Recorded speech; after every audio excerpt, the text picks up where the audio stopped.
భయం ఉండాలా భగవంతుడి మీద, సద్గురు మీద.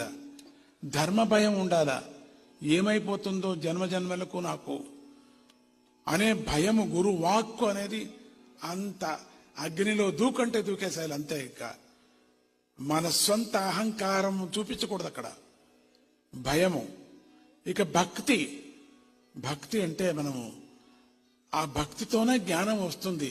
నువ్వు భగవద్గీత చదివి ఏం ప్రయోజనం నీకు భక్తి లేకపోతే?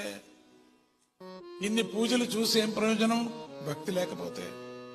భక్తి నమ్మకము, పూర్తి అయినటువంటి నమ్మకం భగవతి మీద.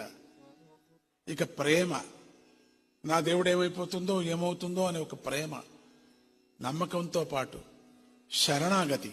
శరణాగతి అయిన తర్వాత నో సెకండ్ థాట్. ఇది మన సిద్ధాంతం. అది ఆత్మార్పణ అయిన తర్వాత నో సెకండ్